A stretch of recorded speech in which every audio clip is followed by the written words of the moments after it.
नमस्कार दोस्तों, नीलू हिंदी कहानियाँ में आपका स्वागत है।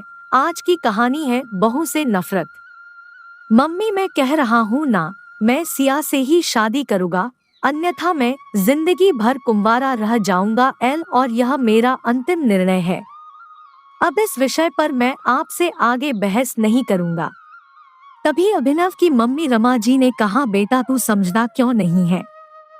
हमने तेरे सामने सिया की जन्म कुंडली पंडित जी को दिखाई थी ना, और उन्होंने सिया की कुंडली में मांगलिक दोष बताया है।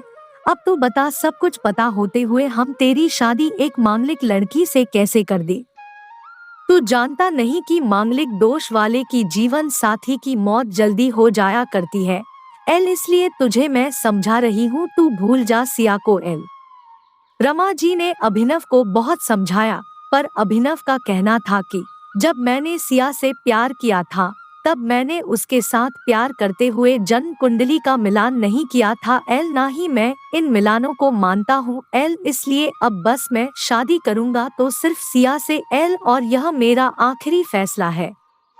आखिर रमा जी को अपने बेटे की जिद के आगे झुकना पड़ा, और पंडित जी के द्वारा बताए गए अनुसार सिया के मंगल दोष को दूर करने के लिए अभिनव के साथ शादी करने से पहले सिया की शादी एक पेड़ के साथ करवाई गई, और उसके बाद सिया ने अभिनव से शादी करी है। सिया दुल्हन बनकर अभिनव के घर आई, पर रमा जी को सिया का मांगलिक होना अभी भी खटक रहा था एल, और रमा जी उसे दिल से नहीं अपना पा रही थी एल, और घर में कुछ भी परेशानी आती तो उसका दोष सिया को ही दिया जाता है। लेकिन सिया पढ़ी लिखी संस्कारी लड़की थी, और वह अपनी सासू माँ से मिले इन बेवजह आरोपों को अपने दिल से नहीं लगाती थी एल, और ऐसे ही ससुराल में उसके दिन कट रहे थे। एक दिन अभिनव ऑफिस से जल्दी घर आ जाता है। तब रमा जी ने उससे पूछा, बेटा आज जल्दी कैसे आ गया?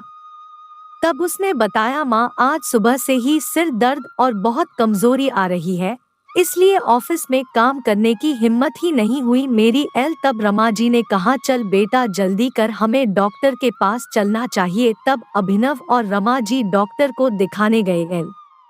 डॉक्टर को दिखाने के बाद मालूम पड़ा कि अभिनव को पीलिया हो गया है, और दोनों जैसे ही घर लौटे रमा जी ने घर को सिर पर उठा लिया और कहने लगी, जब से यह लड़की हमारे घर में आई है तब से हमारे घर में परेशानी और बीमारियां भी साथ में लेकर आई है एल।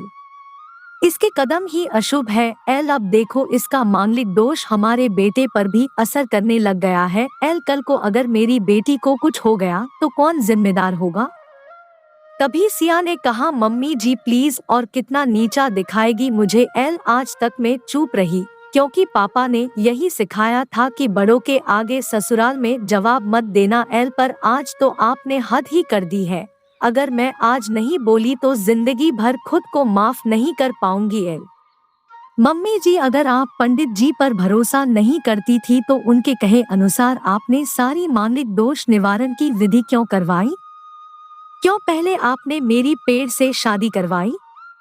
दोष मेरा मांगलिक होना नहीं है, बल्कि दोष तो मेरा आपकी बहू होना है, क्योंकि घर में जाने अनजाने में कुछ भी परेशानी आती है उसको आप मुझसे जोड़ देती है, और जब कोई सास अपनी बहू से सिर्फ नफरत कर रही होती है तब यह बहु दोष बेटे बहू को नहीं पूरे परिवार को परेशानी में डाल देता है एल।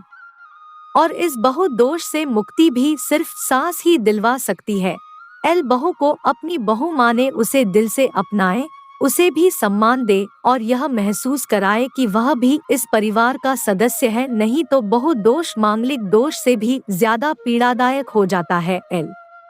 सिया की कही हुई बातें रमा जी के दिल को झकझोर रही थी, और उन्हें मन ही मन पश्चाताप भी हो रहा था एल। उस समय उन्होंने सिया को कुछ भी नहीं कहा।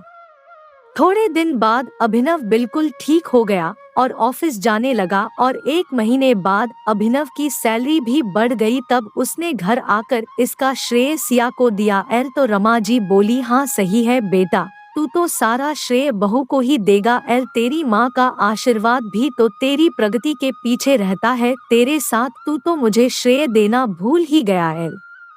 तब अभिनव ने कहा, माँ इस बार सिया का मांगलिक दोष मुझ पर और न ही मेरी तरक्की पर नहीं लगा, और माँ जब हम बुरी परेशानियों का श्रेय सिया को देते हैं तो अच्छे कामों का श्रेय भी तो सिया को ही देना चाहिए। एल तो इसलिए आज का सारा सिया को जाता है, अभिनव ने हंसते हुए कहा। एल तब सिया बोली, अभिनव तो क्या तुम भी मुझे ऐसा समझते हो?